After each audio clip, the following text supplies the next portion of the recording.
आज हम जिस पृथ्वी पर रहते हैं, यहाँ पर बड़े बड़े बिल्डिंग्स, शॉपिंग मॉल्स, इमारतें बनी हुई हैं। लेकिन हमारी पृथ्वी हमेशा से ही ऐसी नहीं थी। एक वक्त ऐसा भी था, इस पृथ्वी पर जीवन का नामो निशान भी नहीं था। इंसान तो इंसान, इस पृथ्वी पर कोई जानवर भी नहीं था।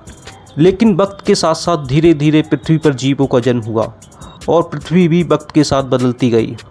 कई सारे जीवों का जन्म हुआ तो कई सारे जीवों का नामो निशान मिट गया। लेकिन पृथ्वी अपनी गति पर चलती रही।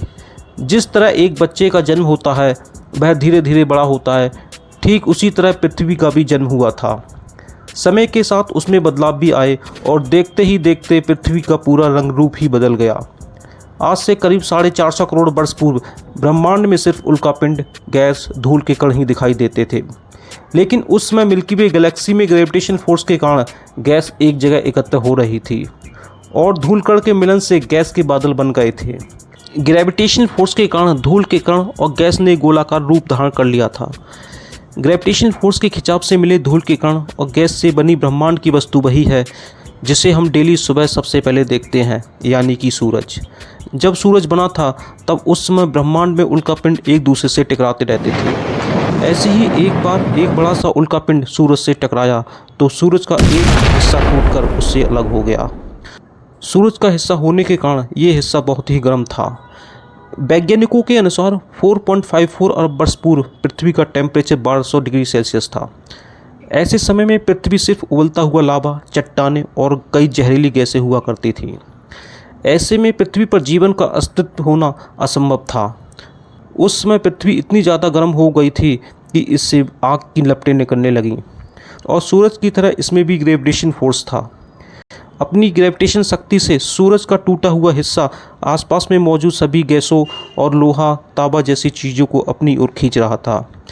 ये सभी चीज़ें ग्रेविटेशन फोर्स के कारण पृथ्वी के भूगर्भ में जमा हो रही थीं।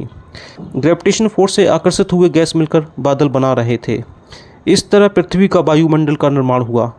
बादल के टकराने से पृथ्वी पर बारिश शुरू हो गई थी और बारिशों की बूंदें ने गर्म पृथ्वी को बुझा दिया। जैसे जैसे वक्त बीतता गया, वैसे वैसे लगातार वर्षा के कारण पृथ्वी का बाहरी आवरण ठंडा हो गया। लेकिन कई वर्षों तक लगातार बारिश होने के कारण पृथ्वी पर बहुत सारा पानी जमा हो गया था और इस तरह पृथ्वी पर महासागरों का निर्माण हुआ। इस तरह पृथ्वी पूरी तरह जलमग्न हो गई थी। महासागर बनने के बाद करीब 400 करोड़ साल पहले महासागर में जीवन की उत्पत्ति हुई थी। हाइड्रोजन, नाइट्रोजन और कार्बन के मिलने से पानी में शैवाल का जन्म हुआ था। 350 करोड़ साल पहले पानी में इस प्रकार के कई जीवों की उत्पत्ति हुई। ये छोटे छोटे जीव फोटोसिंथेसिस की प्रोसेस करके ऑक्सीजन बनाते गए और वायुमंडल में ऑक्सीजन का संचार करते रहे। वायुमंडल में ऑक्सीजन का संचार होने से अन्य गैसों की मात्रा वायुमंडल में कम हो गई और ऑक्सीजन की मात्रा ज़्यादा हो गई, जिसके कारण समुद्र तल में अन्य जीवों का जन्म होने लगा। सबसे पहले समुद्र में एक ऐसी मछली का जन्म हुआ जिसे हम आज जेलीफिश के नाम से जानते हैं। इस बिना हड्डी वाली मछली की उत्पत्ति कई करोड़ साल पहले हुई थी, लेकिन लगातार विकसित होने के कारण इस जीव ने आज तक अपना अस्तित्व बचाए हुए है। लगभग 7.5 करोड़ वर्ष पहले पृथ्वी के नीचे पिघले हुए लावा से जनरेटेड हीट बाहर निकली, जिससे पृथ्वी को 2 भागों में डिवाइड कर दिया। इसके 2 पार्ट्स में बंटने के कारण पृथ्वी की सतह कमज़ोर हो गई थी और ये 2 पार्ट्स में बंट गई थी, जिससे लॉरेशिया और गोंडवाना लैंड नाम के 2 कॉन्टिनेंट्स बन गए। इतने सालों के बाद भी ज्वालामुखी फटने से और जहरीली गैसों के निकलने का सिलसिला अब भी जारी था। जहरीली गैसों में कार्बन डाइऑक्साइड सूर्य से निकलने वाली रेज को ऑब्जर्व करने लगे और इससे पृथ्वी का टेम्परेचर बढ़ने लगा।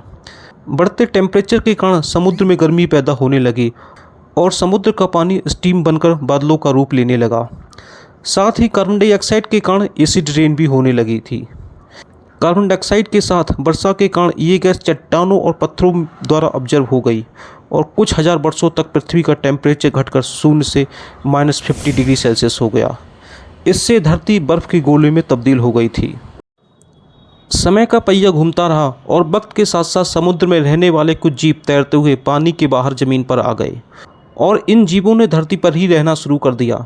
ऐसे जीवों में कुछ जीव हमेशा के लिए पृथ्वी पर ही रहने लगे और कुछ जीव धरती के साथ साथ समुद्र में भी रहने लगे। वे जीव जो ज़मीन के साथ साथ पानी में भी रहते थे उभयचर कहलाए। धरती पर रहने वाले जीवों ने स्वयं को विकसित करते हुए खुद को धरती पर रहने योग्य बना लिया था उसके बाद धरती पर बड़े बड़े जीव पैदा होने लगे। सबसे पहले छोटे छोटे तेज़ भागने वाले डायनासोर का जन्म हुआ। ये डायनासोर बहुत तेज़ भागते थे। जैसे जैसे समय बीतता गया डायनासोर का आकार और भी बड़ा होने लगा। ये डायनासोर आकार में बहुत ही विशाल होते थे, लेकिन ये डायनासोर सिर्फ घास और पेड़ पत्ते ही खाते थे। इन डायनासोर के साथ साथ उस समय पृथ्वी पर लंबे पंख वाले पक्षी जैसे जीवों का जन्म भी हुआ था। सबसे अंत में बड़े बड़े मांसाहारी डायनासोर का जन्म हुआ। ये वह जीव थे जो दूसरे जीवों को खाते थे। पृथ्वी के इस दौर को जुरासिक काल के नाम से भी जाना जाता है। जब पृथ्वी पर चारों ओर सिर्फ डायनासोर ही थे, उस समय ब्रह्मांड से कोई बड़ा सा उल्का पिंड पृथ्वी पर आकर गिरा, जिसके कारण धरती के एक बड़े भाग में कंपन पैदा हुई और भूकंप के साथ साथ कई प्राकृतिक आपदाएं भी आईं, जिसके कारण पृथ्वी से डायनासोर हमेशा के लिए खत्म हो गए और पूरी पृथ्वी बर्फ़ से ढक गई। कई साल ऐसे ही बीत गए और उसके बाद सूर्य की गर्मी से बर्फ़ पिघलने लगा और बर्फ़ के पिघलने से फिर पृथ्वी पर महासागर का निर्माण हुआ। ऐसा लग रहा था जैसे पृथ्वी समय के साथ पीछे चली गई हो। फिर से महासागर में जीवन की उत्पत्ति हुई और जीवन महासागर से होते हुए धरती पर आ गया।